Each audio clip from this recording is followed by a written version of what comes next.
मूर्ख ज्योतिषी की कहानी।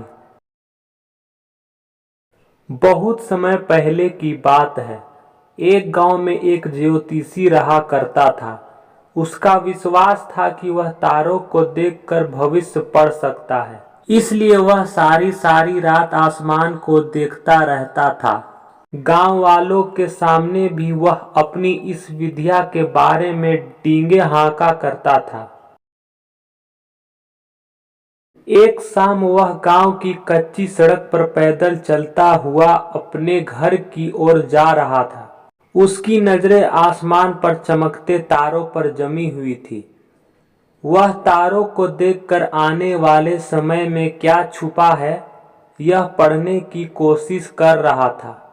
तभी अचानक उसका पैर कीचड़ से भरे एक गड्ढे पर पड़ा और वह गड्ढे में जा गिरा।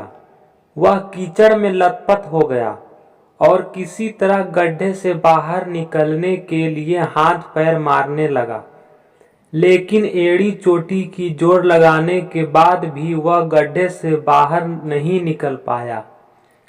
सारी कोशिश बेकार जाती देख वह सहायता के लिए चिल्लाने लगा। उसकी चिल्लाने की आवाज सुन कुछ लोग दौड़े चले आए।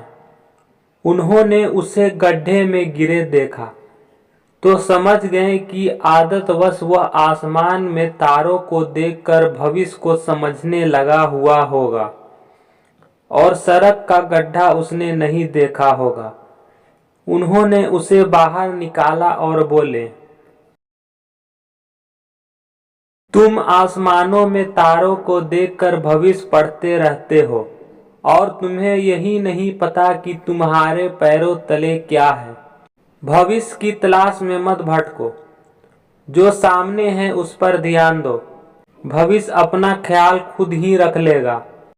सीख, हमारा आज ही कल अर्थात भविष्य का निर्माण करता है। इसलिए भविष्य की चिंता छोड़कर आज पर ध्यान केंद्रित काम करो। आज मन लगाकर काम करोगे तो ये काम स्वयं भविष्य का निर्माण कर लेंगे।